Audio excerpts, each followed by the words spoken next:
Assalamualaikum warahmatullahi wabarakatuh. Ila hadratin Nabil Mustafa Rasulullah sallallahu alaihi wasallam wa alihi wa ashabihi al-kiram.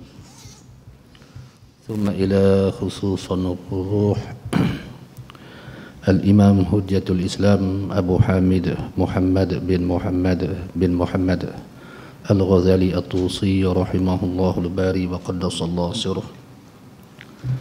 ثم إلى خصوص روح العالم العلامة الشيخ أبو علي البنجري الندوي المالكي أحمد فهمي ابن زمزم حفظ رحمه الله تعالى عليه وقدس الله سره. ثم إلى خصوص روح شيخي وشيخنا أبو يابا بخر الأنوار بن الشافعي حفظه الله تعالى ومتعنا الله بصحته. ثم إلى أرواح المسلمين والمسلمات والمؤمنين والمؤمنات الأحياء منهم والأموات وبنية القبول وحصول المأمول وبنية الشفاء من كل الأمراض وبنية قضاء حوائج الدنيا والآخرة وبنية فوز بحسن الخاتمة عند الموت. شيء لله لهم الفاتحة. أعوذ بالله من الشيطان الرجيم. بسم الله الرحمن الرحيم. الحمد لله رب العالمين الرحمن الرحيم مالك يوم الدين. إياك نعبد وإياك نستعين اهدنا الصراط المستقيم صراط الذين أنعمت عليهم غير المغضوب عليهم ولا الضالين. أعوذ بالله من الشيطان الرجيم. بسم الله الرحمن الرحيم. الحمد لله رب العالمين والصلاة والسلام على أشرف الأنبياء والمرسلين سيدنا ومولانا محمد وعلى آله وصحبه أجمعين. رب اشرح لي صدري ويسر لي أمري واحلل عقدة من لساني يفقه قولي. اللهم صل وسلم وبارك على سيدنا محمد الفاتح لما أغلق والخاتم لما سبق ناصر الحق بالحق والهادي إلى صراطك المستقيم وعلى آله وصحبه حق قدره ومقدار العظيم. سبحانك لا علم لنا إلا ما علمتنا إنك أنت العليم الحكيم. اللهم افتح لنا قلوبنا في طلب العلم وارزقنا إخلاص فيه وعمل به ونشر به حتى يأتينا اليقين. اللهم افتح علينا فتوح العارفين وفقهنا في الدين وعلمنا تأويل برحمتك يا أرحم الراحمين.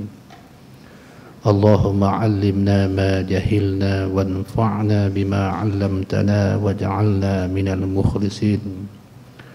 اللهم ارزقنا فهم النبيين وحفظ المرسلين وإلهام الملائكة المقربين برحمتك يا أرحم الراحمين. اللهم اجعل ظاهرنا مزينا بالشريعة وباطننا محلى بالطريقة كي تشرق علينا أنوار الحقيقة واجعل معاني شجرة لا إله إلا الله محمد رسول الله ثابتة راسخة في قلوبنا وأسرارنا برحمتك يا أرحم الراحمين. ولا حول ولا قوة إلا بالله العلي العظيم. وصلى الله على سيدنا محمد وعلى آله وصحبه أجمعين. والحمد لله رب العالمين. أما بعد. Alhamdulillah, syukur kehadirat Allah Subhanahu wa taala kerana telah memilih kita untuk sama-sama hadir dan duduk di dalam majlis ilmu pada ketika ini. Moga-moga amal-amal yang kita lakukan ini sekaliannya diterima di sisi Allah Subhanahu wa taala, dapat jadi bantuan, bekalan dan pertolongan kepada diri kita sendiri di hari akhirat kelak. Muslimin muslimat, adik-adik, anak-anak yang saya muliakan, kita sambung pengajian kitab Ayyuhal Walad karangan Al-Imam Hujjatul Islam Abu Hamid Muhammad bin Muhammad Al-Ghazali At-Tusi rahimahullahu al-bari wa qaddasallahu sirruh, yang diterjemahkan oleh Al-Alim Al-Allamah Al-Syekh Ahmad Fahmi Ibn Zamzam An-Nadwi Al-Banjari Al-Maliki rahimahullahu ta'ala alaih wa qaddasallahu sirruh. Sambung daripada pengajian kita yang lalu, yaitu nasihat ke-24. Bismillahirrahmanirrahim. Faqala muallif rahimahullahu ta'ala wa nafa'ana bihi wa bi'ulumihi wa barakatihi fid darain amin ya rabbal alamin. Kata muallif rahimahullahu ta'ala, nasihat ke-24. Kerjakan 4 perkara. Yakni setelah selesai nasihat yang ke-23, iaitu kita dianjurkan meninggalkan 4 perkara, masuk pada nasihat ke-24 ni pula kita kerjakan 4 perkara. Tinggal 4 perkara, buat 4 perkara. Jika ke-8 perkara ini, 4 daripada 8 tu kita boleh tinggalkan dan 4 daripada 8 perkara tu kita boleh laksanakan, maka kita akan mendapat kedudukan kebahagiaan dunia dan akhirat.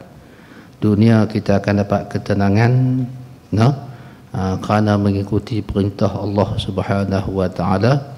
Di akhirat kita akan dapat kejayaan dengan limpah kurnia kasih sayang Allah Subhanahu wa taala. Kata muallif rahimahullahu taala, adapun 4 perkara yang perlu engkau kerjakan itu. 4 perkara daripada 8 perkara yang perlu kita buat. Perkara pertama, yakni pertama daripada 4 perkara itu, bahawa hendaklah engkau mengukur pergaulanmu dengan Tuhanmu. Jadi sepanjang hidup kita ni perlulah sentiasa kita mengukur pergaulan kita, yakni hubungan kita dengan Allah Subhanahu wa taala. Adakah kedudukan kita ni seorang yang dimurkai oleh Allah Subhanahu wa taala ataupun orang yang disayangi oleh Allah Subhanahu wa taala? Jadi malam ni kita nak mengaji cara nak ukur hubungan kita dengan Tuhan, kedudukan kita di sisi Allah Subhanahu wa taala. Jadi Al-Imamul Ghazali rahimahullah taala alaih, dia nak ajak kita tentang cara tersebut. Maka ini adalah satu perkara yang paling penting dalam kehidupan kita, kerana Allah Subhanahu wa taala ini Tuhan kita dan juga Tuhan kita. Tidak ada Tuhan selain daripada Allah, dan segala balasan-balasan yang Allah Ta'ala akan berikan kepada kita, sama ada baik ataupun jahat, berdasarkan pergaulan, yakni hubungan kita dengan Allah Subhanahu wa Ta'ala semasa hayat kita ni. Macam mana cara nak ukur pergaulan kita, yakni hubungan kita dengan Tuhan? Sekira-kira nak taswir dia, jikalau hambamu, kalaulah kita ada seorang hamba bergaul kepadamu, bergaul dengan kita, berhubung dengan kita, bercampur dengan kita, seperti yakni sebagaimana pergaulanmu dengan Tuhanmu, sebagaimana kita bergaul ataupun beribadat ataupun berhubung dengan Allah Subhanahu wa taala, maka engkau merasa puas hati dengan kelakuan hamba-Mu itu. Maka kita akan rasa senang hati dengan pergaulan hamba-Mu, yakni hamba kita. Zaman Allah dia tak ada hamba dah, kita kata orang kerja kita ataupun anak kita.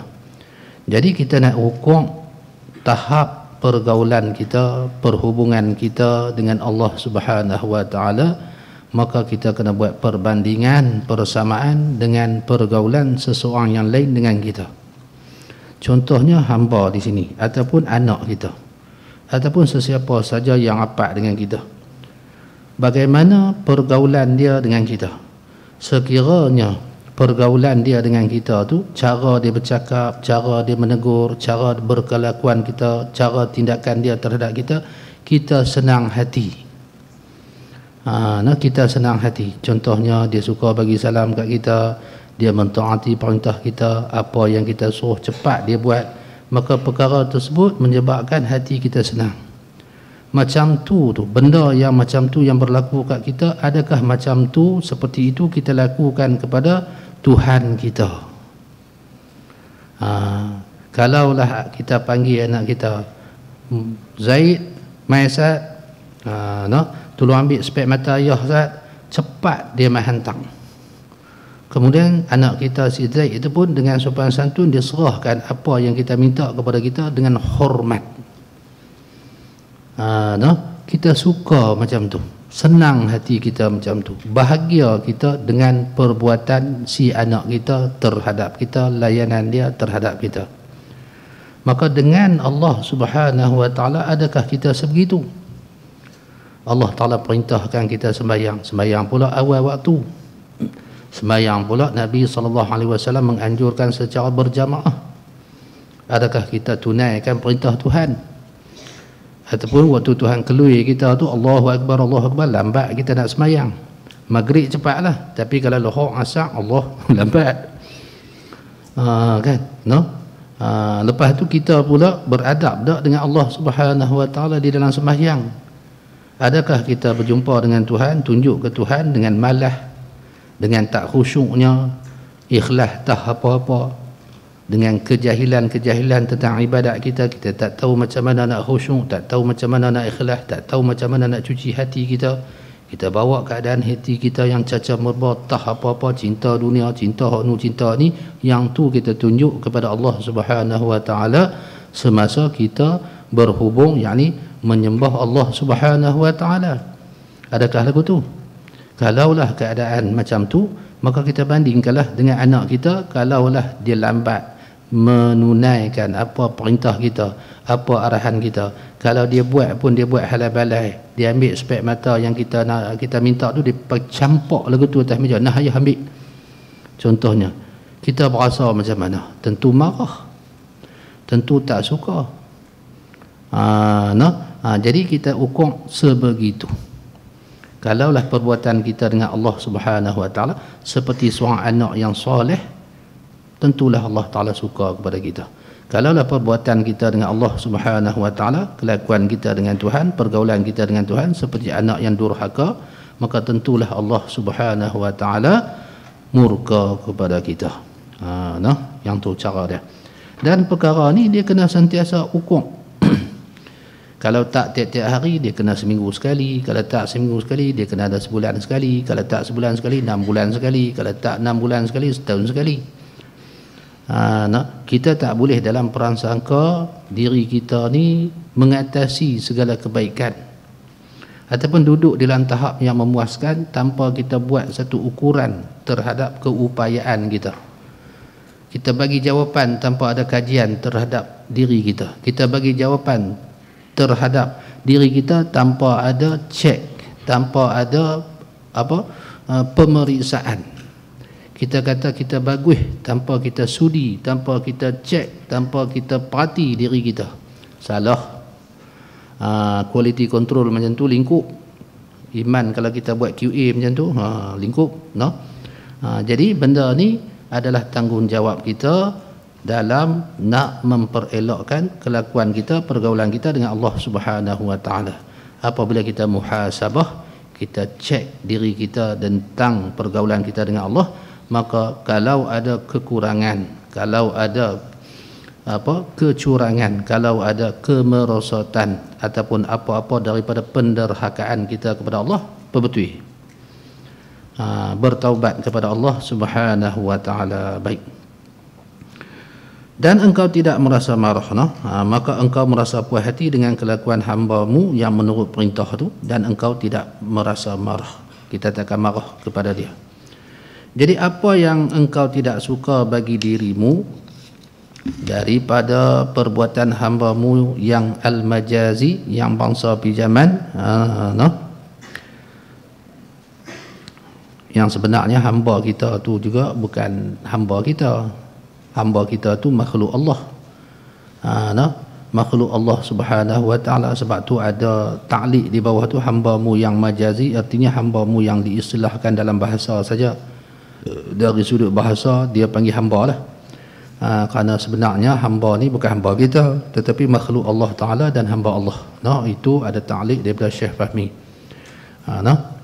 Maka janganlah engkau melakukannya terhadap Tuhanmu, kerana Tuhanmu adalah Tuhanmu yang sebenar. Tiap-tiap perkara, kalaulah hamba kita buat sesuatu perkara tu kita akan rasa marah, janganlah kita buat perkara tu kepada Tuhan kita, kerana Tuhan kita tu adalah hamba kita yang sebenar.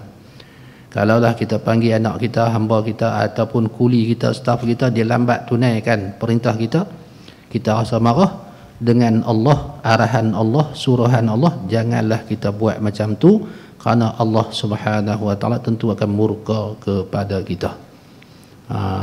Bukan nak menyamakan sifat Tuhan dengan sifat makhluk, tapi nak buat sekadar perbandingan untuk hampirkan kefahaman kita. Tu perkara pertama yang kita kena buat. Kita kena ukur. Perkara kedua daripada 4 perkara, segala perkara yang hendak engkau buat bagi orang lain, hendaklah engkau mengukurnya, menilainya bagi dirimu dahulu. Tiap-tiap benda yang kita nak buat kat orang lain, nak bercakap, nak bagi hadiah, nak buat sesuatu perbuatan, perkataan kepada orang lain, kita ukur dengan diri kita dulu. Barulah selamat di dalam perhubungan dengan masyarakat. Contohnya, jadi apa yang engkau suka orang lain lakukan terhadap dirimu, maka buatlah perkara yang seperti itu terhadap orang lain. Tiap-tiap perkara tu kalau orang buat kat kita, kita jadi gembira, kita jadi seronok, maka benda itulah yang kita boleh buat kepada orang lain. Tiap-tiap perkara kalaulah orang buat kat kita, kita marah, maka perkara tu tak boleh buat kepada orang lain. Sebab itulah kalau orang buat jahat kepada kita, orang bercakap huduh kepada kita, kita marah, maka jangan balas. Ubat dia jangan balas. Kalau kita marah, kita balas balik perbuatan jahat dia, maka dia juga akan marah. Dia juga akan marah. Maka marah jumpa marah, jawab dia wrestling. Dia bukan menyelesaikan masalah. Apabila orang buat kejahatan kat kita, diam. Tu ubat dia. Duk mengajar secara online, orang kutuk kita. Tak payah duk komen, buat tak tahu, BP ke dia. Kalau kita salah, kita apa betul? Terima kasih kepada orang yang komen kalau kita salah. Kalau kita tak salah, duduk sengap. Duduk sengap. Waktu cara online. Begitulah juga dengan keadaan apapun. Kalaulah orang buat kejahatan pada kita, jangan balas, diam. Yang ni adik-adik yang lelaki ni kena dengar sungguh-sungguh. Pasal nanti nak menikah, nak kahwin. Kalau bini beletiak, nak buat apa? Diam. Kalau balas balik 10 hari tak habis. Tak percaya, tanya ustaz. Ustaz nikah. Jadi tiap-tiap perkara yang kalau kita tak suka orang buat ke kita, jangan buat benda tu.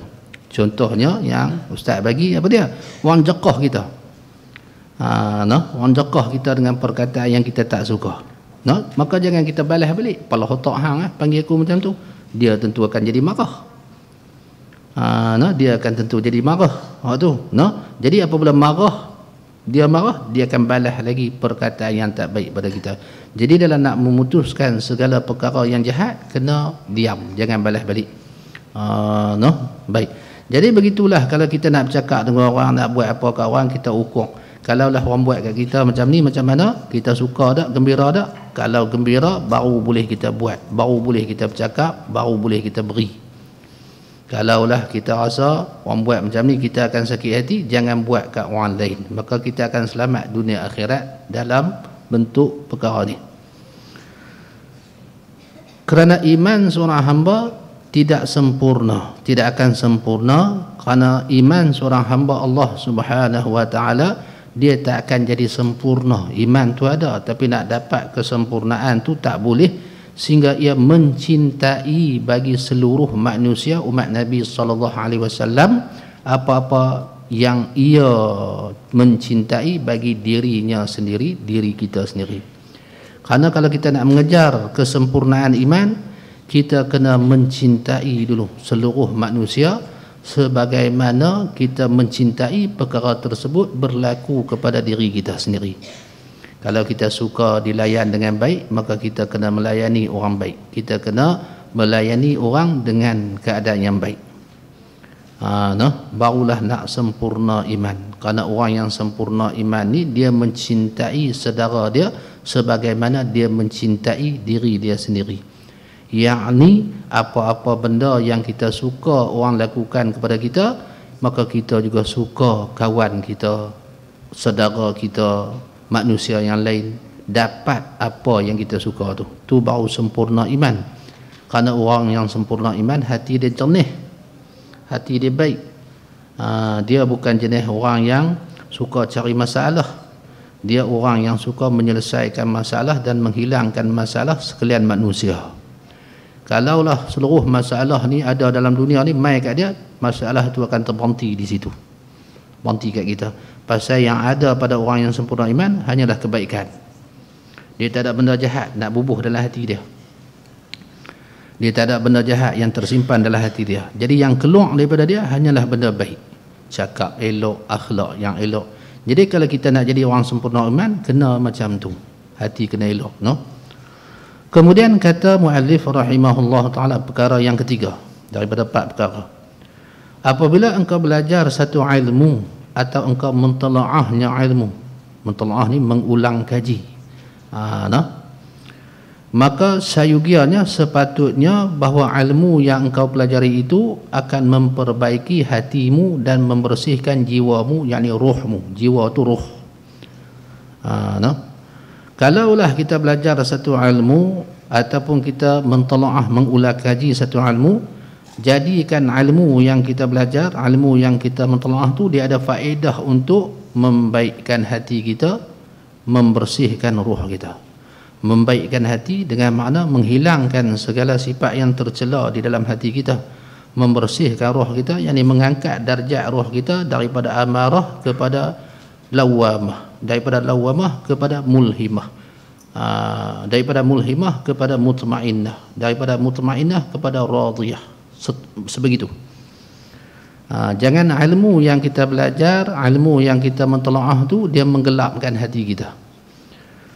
Ilmu dia ada badi dia, kalau tak kena gaya. Contohnya ilmu kalam, ilmu usuluddin. Ilmu usuluddin ni kalaulah kita tak adun dia biar elok dengan ilmu tasawuf, kita akan jadi suka, kita akan jadi orang yang suka berbahas. Paling teruk ilmu tajwid, mengaji ilmu tajwid, ihfa' haqiqi, izhar halqi. Kalau hati rosak, duk beletiak ke tu imam saja-saja waktu semayang tu, baca pun tak kena. Tani bukan baca tebal, orang baca nipis, duk dalam hati tu sambil duk semayang, dengung tak habis. Tu tu jaga. Kita baca Quran, nak mengajar Quran, kita ada ilmu tentang Quran, sepatutnya hati kita lebih bersih daripada orang lain. Jangan kita jadi orang yang mengumpat dalam hati perut. Ustaz tahu ustaz mengaji ilmu tajwid, setahun nak selesai masalah hati tu. Komplain orang baca ni waktu semayang tu, komplain apa ni tak kena hak ni, hak ni waladhdallin tak tebal baca. Pasal apa? Hak ni mat lazim, mat apa dah lupa dah. Tu dia. Mat lazim pula. Apa apa adik ngaji tak tahu? Waladhdallin, tu lupa dah. Tu jadi hati kita jadi rosak, komplain kawan tu hak ni tak betul. Kemudian kalau kita mengaji ilmu fiqh pula, ilmu fiqh dia ada cara nak adun dia. Kalau tidak dia anggap orang tak erti, tak habis mengajar macam ni, hukum dia akan macam tu, kaedah dia akan macam tu. Kita duk komplain orang ni, hati dia jadi rosak. Sebab tu kena selaputkan hati kita, salutkan hati kita dengan ilmu didikan jiwa, ilmu tasawuf. Semua ilmu tu nak mendekatkan diri kita dengan Allah, kerana nak memperelokkan kalau tajwid bacaan kita supaya Allah Subhanahu wa taala mendengar bacaan kita, nyata pada sifat sama Tuhan tu bacaan yang elok. Ilmu fiqh kerana nak memperbaiki ibadat kita, serta kita nak menolong umat Nabi SAW, menolong mereka memperelokkan ibadat dan adat mereka untuk menyembah Tuhan Allah Subhanahu wa taala. Ilmu tauhid kerana kita nak mengesahkan iman kita sendiri dan juga nak membantu umat Nabi SAW supaya iman mereka sah, iman sahih mengikut iman yang ada pada Rasulullah SAW, iaitu ahli sunnah wal jamaah, supaya selamat kita di hari akhirat kelak, supaya boleh masuk syurga awal. Kalau iman tak sah, tak dapat masuk syurga, kerana kita ni jadi kufur, terkeluar kita daripada agama kita. Tu tujuan-tujuan dia. Maka setiap pengajian kita kena fokus kat tu, kepada tujuan. Ilmu tasawuf bukan nak bahas, bukan nak bercakap yang bunga-bunga, tetapi untuk menjadi amalan kita, supaya hati kita, jiwa kita, roh kita menjadi lebih bersih daripada sebelum ni. Ini tujuan-tujuan dia. Jadi ilmu ni kalau kita nak mengaji, kita nak mentelaah, sepatutnya ilmu tu dia akan mengelokkan hati kita dan membersihkan jiwa kita. Kalau kita mengaji ilmu kalam, kita tahu masalah daur, masalah tasalsul, masalah suluhi qadim, masalah yang sulit-sulit, kan? Apa dalil yang kata Allah Ta'ala ada sifat, apa dalil kata sifat Allah Ta'ala ni qadim? Contohnya kita tanya tu, kan, kita dapat tahu masalah yang rumit-rumit, kan? Bukan dalil Tuhan ada sifat qudrah. Sifat qudrah ni qadim. Apa dalil akal? Bukan nak dalil Quran, nak dalil fikir sendiri. Kita reti tu. Apabila kita dapat pengetahuan tentang perkara tersebut, kita mengetahui perkara tersebut, maka menambahkan lagi kedekatan kita kepada Allah. Dengan kita tahu tu, kita jadi makin tawaduk, makin rendah diri, makin takut dengan Allah Subhanahu wa taala, kerana Allah Taala ni Tuhan yang bersifat dengan segala sifat kesempurnaan, bukan kita nak jadi bangga diri daripada orang lain. Jadi setiap ilmu yang kita mengaji, apabila kita keluar daripada ilmu tu, apabila kita habis ilmu tu, apabila kita selesai mengaji ilmu, dia bawa kita jadi rendah diri, jadi makin dekat kita dengan Allah Subhanahu wa taala. Seperti halnya jika engkau mengetahui bahawa umurmu hanya tinggal 1 minggu sahaja lagi. Bandingan dia macamlah kita tahu kata kita ni nak hidup atas dunia seminggu lagi. Pasal ada penyakit kanser umpamanya, doktor kata, haji ikut ilmu perubatan kami, haji hanya boleh bertahan seminggu lagi. Lepas seminggu tu habislah. Mengikut perubatan kami, tu haji hanya boleh tahan seminggu lagi saja. Lepas tu akan berlaku pendarahan, akan meletup belah ni, meletup belah tu. Qalu inna lillahi wa inna ilaihi raji'un. Jadi boleh pesah-pesah lah nak jumpa Tuhan tu. Baik, kalaulah macam tu, maka sudah pasti engkau, kita yang tahu kata umur kita atas dunia tu seminggu lagi, tidak akan sibuk dengan ilmu fiqh, ilmu khilaf dalam mazhab. Pada ketika tu kita tak mau dah mengaji ilmu bab khilaf-khilaf ni. Dalam mazhab kita, talafuz bin niat tu, dalam mazhab kita niat macam mana, dalam mazhab Imam Abu Hanifah ni macam mana. Kita tak mau dah khilaf-khilaf tu, yang nu khilaf, yang ni khilaf, kita tak mengaji dah. Dan akhlak, yakni teori akhlak, kita tak maulah mengaji tentang ilmu teori tentang akhlak, dan ilmu usul dan ilmu kalam dan seumpamanya daripada sekalian ilmu-ilmu yang lain, kita tak mau dah. Nak mengaji ilmu usul yang rumit-rumit, ilmu kalam perbahasan yang rumit-rumit, kita tak mau dah. Pasal apa? Pasal umur kita lagi seminggu. Pasal apa? Kerana engkau tahu segala ilmu yang aku, yakni Imamul Ghazali rahimahullah ta'ala sebutkan tadi, tidak memberi faedah kepadamu, kerana kita tahu semua ilmu tu tak memberi faedah kepada kita. Jadi kita hidup atas dunia ni, kita kena cari apa yang memberi faedah kepada akhirat kita, barulah kita akan selamat. Yang tu. Dalam keadaan ini sudah tentu engkau hanya akan sibuk dengan muraqabah hatimu.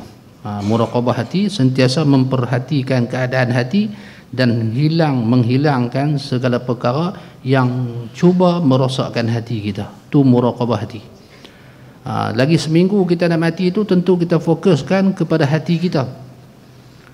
Hati kita ni kita letakkan ingatan kepada Allah Subhanahu wa taala di dalam ibadat kita, di luar ibadat kita. Tiap-tiap perkara yang nak merosakkan hati kita, kita akan jaga, kita akan cuci, kita akan buang. Pasal apa? Pasal seminggu lagi nak mati. Kemudian mempelajari sifat-sifat kejernihan jiwa. Kita mengaji ilmu-ilmu yang nak mencernihkan jiwa kita, bagaimana kita nak mendekatkan diri kepada Allah Subhanahu wa taala, bagaimana nak mengekalkan ingatan kita kepada Allah Subhanahu wa taala, bagaimana nak sedarkan hati kita, roh kita, jiwa kita yang kita ni hamba Allah Subhanahu wa taala, bagaimana kita nak khusyuk, bagaimana kita nak tawadhu', bagaimana kita nak hadir hati mengingati Allah. kita akan belajar yang tu semua. Pasal apa? Pasal seminggu lagi nak mati. No? Dan berpaling, yakni berpaling hati kita daripada urusan keduniaan. Kita campak jauh-jauh benda dunia. Pasal seminggu lagi nak mati. Dan engkau akan sibuk pula mengisi hatimu dengan cinta akan Allah Subhanahu wa taala. Tentu kita akan penuhkan hati kita kecintaan kepada Allah. Bukan sekadar kita lafazkan subhanallah walhamdulillah wala ilaha illallah Allahu akbar, tetapi hati kita juga berdenyut mencintai Allah Subhanahu wa taala, yakni cenderung hati kita dengan kalimah-kalimah yang kita bacakan tadi, cenderung perasaan kita kepada Allah Subhanahu wa taala dan beribadat kepadanya, kepada Allah. Kita akan habiskan masa beribadat kepada Allah dan memakaikan diri dengan sifat-sifat yang baik, yakni berakhlak mulia. Orang mai jumpa kita, kita akan berikan akhlak yang mulia kepada semua orang. Pasal apa? Pasal seminggu lagi kita nak mati. Kalau kita tahu. Begitulah kedudukan kita sekarang di dunia. Walaupun kita tak tahu seminggu lagi kita nak mati, tapi kita nak mati. Selepas mati, pelbagai pertanyaan yang Allah Subhanahu wa taala akan wakilkan kepada malaikat untuk tanya kita. Tujuan Tuhan bagi soalan bocor kita tahu tu supaya kita fokus, kita utamakan apa yang Allah Subhanahu wa taala nak fokuskan kepada soalan selepas daripada kita mati. Itu tujuan dia. Tu. Jadi apa yang Tuhan suruh semasa hidup ni? Tuhan suruh kita mengaji ilmu apa? Kalau kita tak tahu nak sebut, maksudnya kita tak tahu apa yang Tuhan suruh kita mengaji, tu satu perkara yang cukup malang. Diri kita malang, duduk atas dunia tak tahu. Aku ni hak mengaji ni, dalam ilmu ni Tuhan suruh apa, ilmu yang wajib aku mengaji, kita tak tahu. Kan? Confirm Pak Israfil. Kita nak ambil SPM tu, soalan apa yang nak naik? Bentuk soalan macam mana? Strategi nak jawab macam mana? Kan? Nak susun faktor-faktor dia untuk kita jawab secara sistematik macam mana, satu pun tak tahu. Pasal kita duk fokus lain. Fail.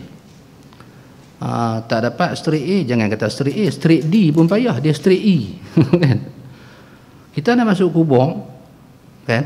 Nak masuk kubur, apa ilmu yang kita nak kena mengaji atas dunia untuk kita berjaya menjawab di atas dalam kubur, di padang mahsyar. Tu. Kalau kita naik titian surat ada 7 perhentian kena bertanya.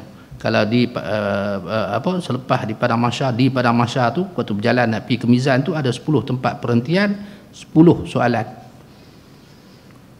Tu. Maka sekalian soalan-soalan alam barzah, alam akhirat selepas kita mati tu, dia mencakupi 3 benda ni. Nabi dah ajak dah awal.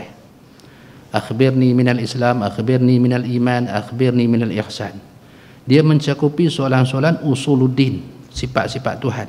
Ma rabbuka, siapa Tuhan kamu? Ma rabbuka tu kita akan boleh jawab apabila kita ma'rifah dengan sifat Allah. Sekurang-kurang ma'rifah, ilmu yaqin, yakin dengan ilmu. Yakin dengan ilmu ni kita mengaji sifat 20 ataupun sifat 13 di atas manhaj Ahlussunnah wal Jamaah, iaitu yang disepakati oleh sekalian ulama daripada dulu sampai kelak, iaitu Imam Abu Hasan Asy'ari dan Imam Abu Mansur Al-Maturidi. Kerana hak ni lah tauhid yang sahih ataupun hak yang salah, yang betul tu Al-Imam At-Tahawi, yang disyarahkan ulama-ulama mengikut aliran Ahlussunnah wal Jamaah. Hak tu kita kena mengaji, baru kita boleh jawab ma rabbuka, baru kita kenal Nabi SAW, sebab dia bersangkut paut dengan kepercayaan, keimanan. Kemudian Nabi SAW bagi tahu kita yang kita nak kena mengaji itu, iaitu rukun Islam, bab sembahyang, bab zakat, bab puasa, haji, umrah. Tiap-tiap ibadat yang kita kena buat tu, maka kita kena ada ilmu, kena mengaji tentang cara macam mana nak melaksanakan ibadat itu dengan betul. Kita memang kena sembahyang tiap-tiap hari 5 kali, iaitu sembahyang fardu 5 waktu. Jadi wajib kita mengetahui kaifiat cara nak sembahyang dengan betul. Sembahyang ni bukan diri sembahyang saja, dia melibatkan ibadat yang lain. Contohnya iaitu ayat sembahyang. Apabila sembahyang melibatkan air sembahyang, wuduk, maka kita kena tahu cara ambil wuduk. Ambil wuduk dia melibatkan benda, iaitu air. Air macam mana nak ambil wuduk? Kena erti tentang ayat mutlak.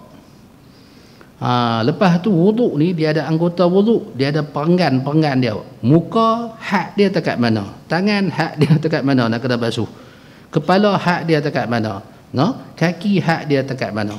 Kemudian dia ada adab-adab sunat-sunat dia. Nak tambahkan kecantikan wuduk kita, kena mengaji juga.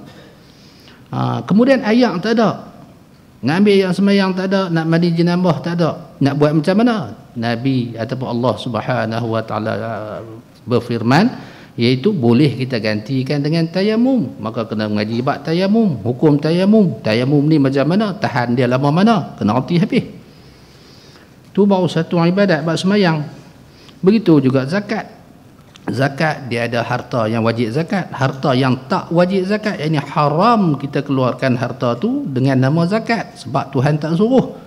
Kemudian ada kepada orang yang kita boleh ataupun orang yang layak menerima zakat, dinamakan asnaf. Dia ada 8. Bagi lain pada asnaf, syarat tak cukup, zakat tak sah, maka dikira orang yang tidak mengeluarkan zakat, maka hukum dia berdosa. Jadi Nabi suruh mengaji hak ni pasal kita nak kena buat. Kemudian setahun sekali nak kena puasa. Apabila sampainya masa dekat nak puasa, maka kita kena puasa, iaitu puasa Ramadan. Kena tahu cara nak puasa, yang cara nak masuk puasa, nak niat puasa, cara yang perkara yang membatalkan puasa, menyebabkan puasa kita jadi tak sah, ada adab berpuasa dan sebagainya. Apabila ada duit tiba-tiba jadi kaya, boleh nak pergi haji, wajib kita pergi haji, tiba-tiba dapat duit 50,000 ataupun dapat panggilan daripada tabung haji, duit pun ada, maka wajib kita pergi haji. Jadi wajib kita kena mengaji tentang haji ataupun umrah, yang tu. Kemudian semua ibadat yang kita buat tu kena ikhlas. Ikhlas ni dia bersangkut paut dengan hati. Macam mana kita nak ikhlas? Kena sucikan hati kita biar cantik, bersihkan hati kita, buang segala sifat-sifat yang tercela yang 10 tu. Ujub, takabur, dengki, marah, macam cinta dunia, cinta kemasyhuran dan pelbagai lagi. Bersih semua 10 tu, barulah hati kita suci, barulah hati kita khalis. Khalis tu ada ikhlas, boleh masuk, letak, duduk di situ.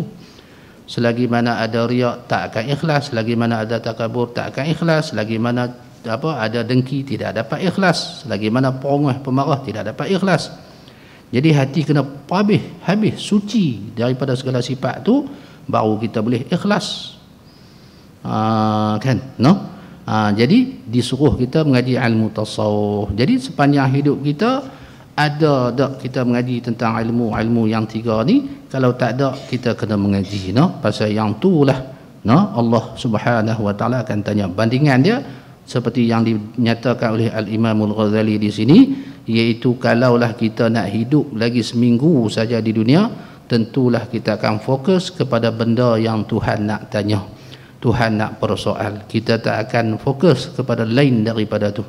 Begitulah Allah Subhanahu wa taala bagi peluang kita hidup di dunia, dan kita semua tahu bahwasanya kita akan akhirkan hidup kita di dunia, bukan hidup selama-lamanya di dunia. Tentulah dalam kehidupan ini kita akan fokus kepada kebahagiaan akhirat, yakni perkara-perkara yang Allah Subhanahu wa taala nak soal di hari akhirat kelak. Baik. Kemudian kata muallif rahimahullahu taala, wahai anakku yang tercinta, dengarlah nasihatku ini, yakni dengarlah nasihat ini dengan hatimu baik-baik. Kerana setiap ilmu itu perlu didengari, perlu dihayati, kemudian diletakkan di dalam hati kita. Kalau kita letak dalam hati kita, kita berasa panas telinga, maksudnya hati kita tak elok, bukan ilmu itu tak elok. Kita berasa panas punggung, berasa itu adalah satu leteran-leteran ataupun ungkapan-ungkapan yang menyakitkan hati kita, maka hak tu kita yang salah, bukan ilmu tu salah.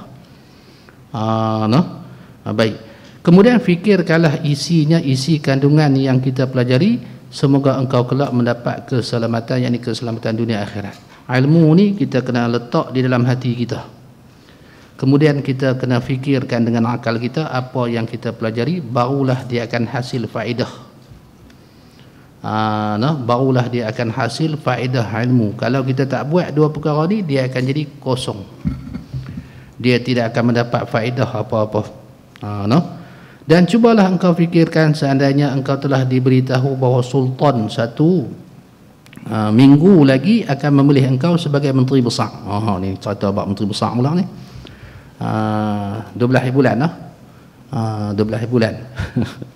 Maka apakah kiranya yang akan engkau buat selama 1 minggu itu? Kalau sultan raja nak panggil kita pasal nak angkat kita jadi menteri besar, lagi seminggu.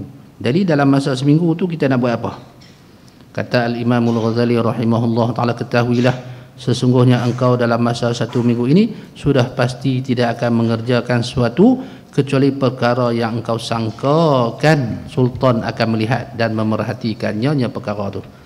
Kita akan buat benda yang sultan nak tengok saja, benda yang sultan nak nilai saja, yang tu kita tak akan buat perkara lain, sama ada pakaian, tubuh badan, rumah, hamparan dan seumpamanya. Perkara yang kita nak perhati itu sama ada pakaian kita nak menghadap sultan, nanti kita nak pakai apa, kita akan perhati itu.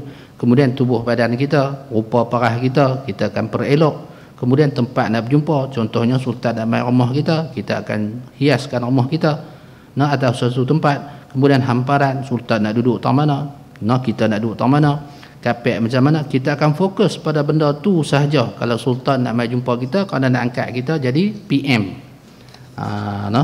ataupun jadi MB, menteri besar. Maka sekarang cuba engkau fikirkan baik-baik apa yang telah aku katakan tadi. Begitulah kita juga, Allah Ta'ala nak jumpa kita. Kita nak mati, Tuhan nak berjumpa kita. Apa yang perlu kita pesahkan? Kita kena tengok iman kita kena tengok amal kita kena tengok kejernihan hati kita. Sebab waktu Allah Subhanahu Wa Ta'ala nak tengok, tentu kita takkan hiraukan tentang apa-apa daripada perkara-perkara yang lain daripada yang Tuhan nak tengok. Yang Tuhan tak ambil tahu, tentu kita takkan hiraukan perkara-perkara tersebut. Baik, sekarang ni adakah kita perhatikan, kita lihat segala perkara yang Allah Subhanahu Wa Ta'ala nak tahu, nak tengok tu? Adakah kita perhatikan nilai ibadat kita setara mana? Adakah kita perhatikan nilai zikir kita tu tahap mana? Adakah kita perhatikan nilai akhlak kita tu setinggi mana? Kalaulah kita tak perhati kepada sekalian perkara tu, maksudnya kita ni orang yang tak kisah antara kita dengan Tuhan. Kita tak hirau tentang masalah-masalah Allah Subhanahu Wa Ta'ala nak nilai kita. Dosa-dosa kita tak bersihkan dengan taubat. Lidah kita tak cuci dengan taubat. Dosa-dosa yang kita buat dengan lidah, dosa yang kita buat dengan mata, kita tak hiraukan taubat kepada Allah Subhanahu Wa Ta'ala. Kita tak pulun bertaubat, kita tak cukupkan syarat-syarat taubat, kita tak usaha diri kita untuk dapat taubat yang nasuha.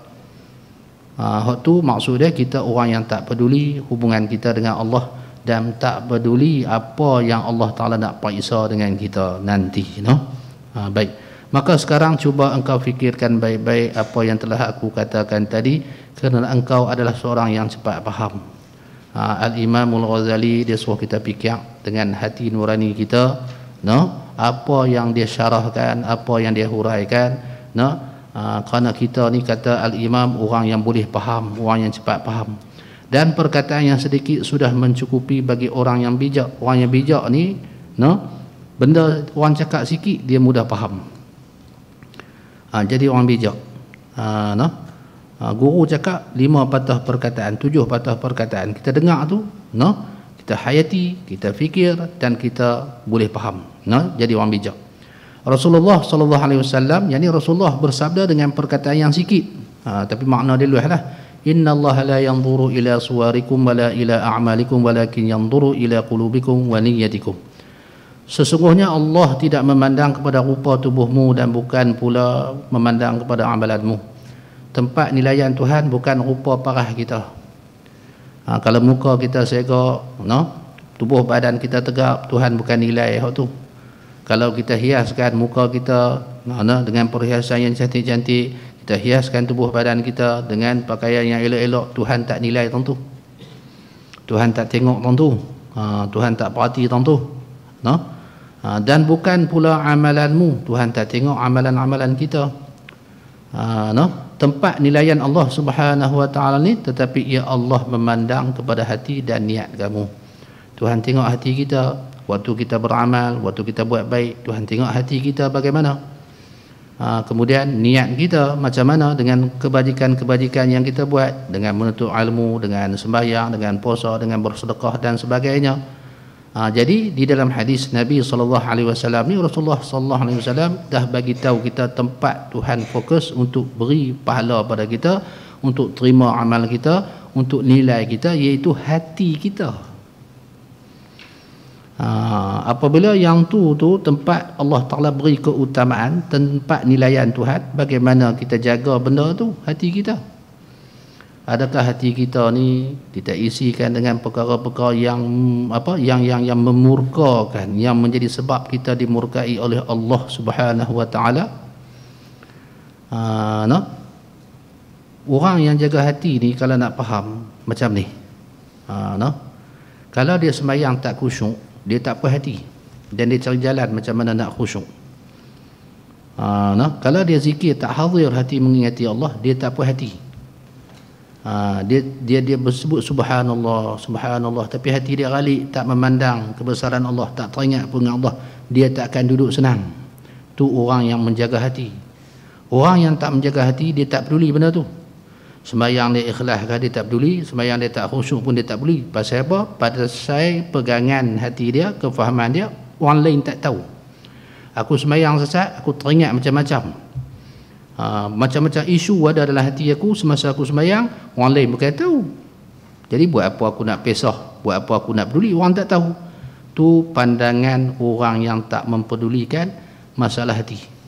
Asalkan manusia tak tahu, tak kisah. Dia tak tahu kata Tuhan tahu. Dia tak sedang kata Allah Subhanahu wa taala mengetahui tak, mengetahui apa yang ada dalam hati dia. Orang yang memerhatikan urusan hati, dia bimbang Tuhan tahu hati dia benda tak elok, sedangkan dia buat benda-benda baik. No? Jadi dalam hadis ni Nabi SAW suruh kita utamakan pembersihan jiwa mengikut syariat Nabi SAW. Dan jika engkau mahu memperdalami hal-hal yang berkenaan dengan hati, maka hendaklah engkau merujuk, yakni mengaji kepada kitab Ihya Ulumuddin dan yang lainnya, lain daripada kitab Ihya, daripada karanganku, daripada kitab karangan Al-Imam Al-Ghazali rahimahullahu ta'ala alaih. Tu kena mengaji kitab Ihya pula lah. Nah, sebelum nak sampai Ihya ni, mengaji dulu Minhajul Abidin. Kalau nak sambung lagi kuliah di sini, mengaji kitab susah sikit lah. Macam ni ringan kan, baca kitab payah-payah sikit, tasawuf payah-payah sikit baru sedap.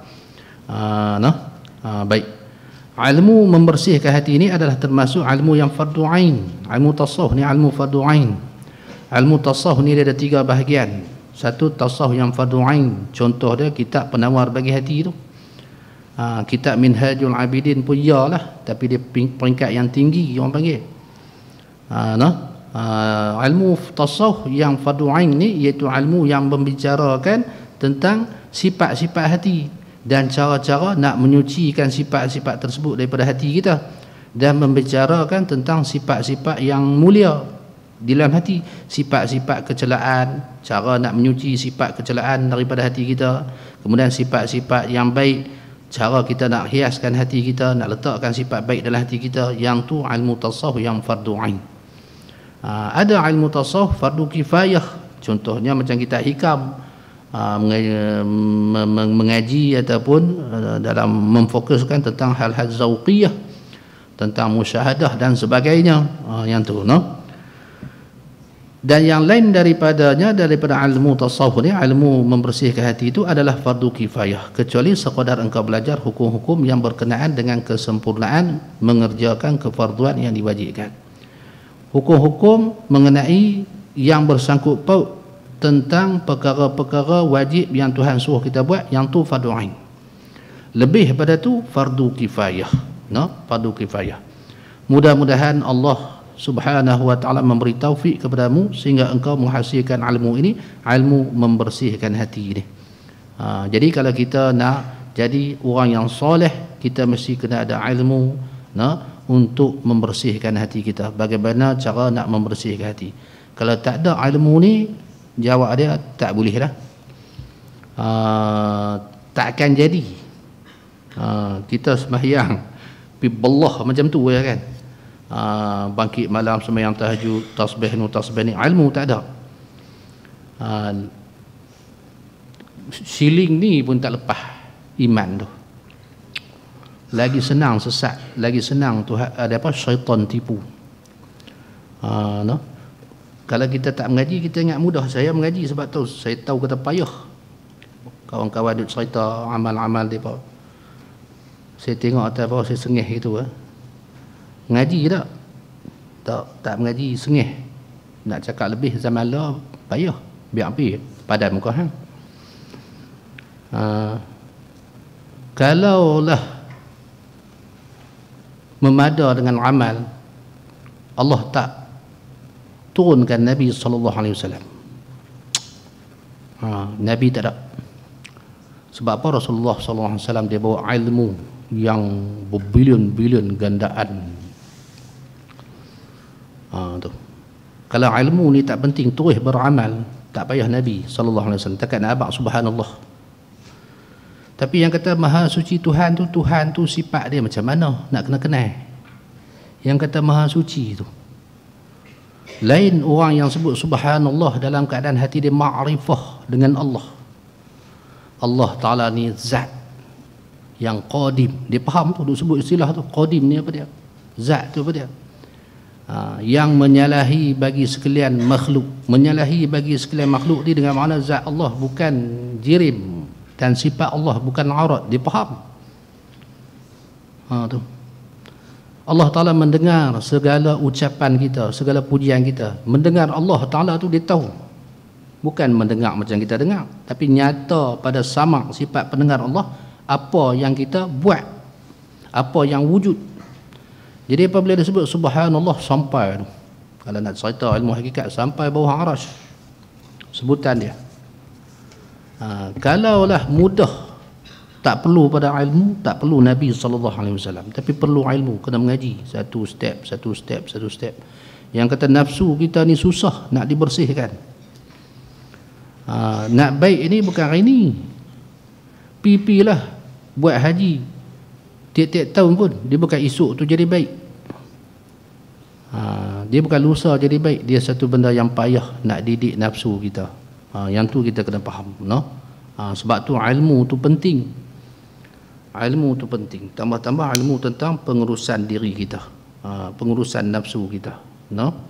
Jadi jangan pandang rendah pada ilmu. Orang yang nak berjaya iaitu orang yang ada ilmu, kemudian dengan ilmu inilah dia beramal. Nabi sendiri bagi isyarat, may yuridillahu khairan yufaqihu fid din.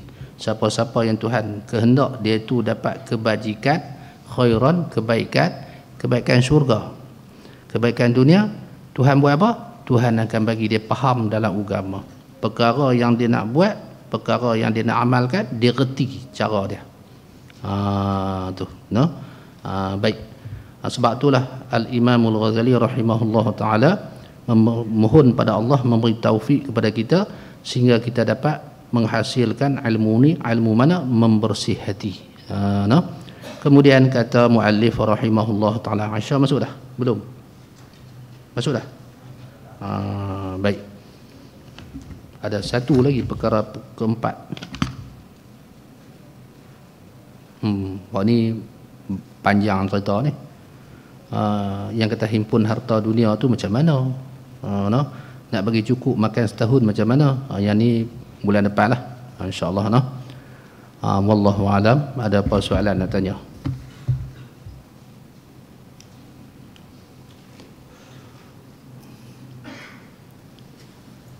Ada soalan tak? Tak ada. Subhanakallahumma wa bihamdika asyhadu an la ilaha illa anta astaghfiruka wa atubu ilaik. Bismillahirrahmanirrahim. Wal 'ashr innal insana lafi khusr illa alladhina amanu wa 'amilus solihati wa tawasaw bil haqq wa tawasaw bis sabr. Bismillahirrahmanirrahim. Alhamdulillahirabbil alamin wa sallallahu ala sayyidina Muhammadin wa ala alihi wa sahbihi ajma'in. اللهم جمعنا هذا جمعا مرحوما وتفارقنا من بعده تفارقا معصوما مغفورا برحمتك يا ارحم الراحمين. ربنا آتنا في الدنيا حسنة في الآخرة حسنة وقنا عذاب النار. صلى الله على سيدنا محمد وعلى آله وصحبه وسلم.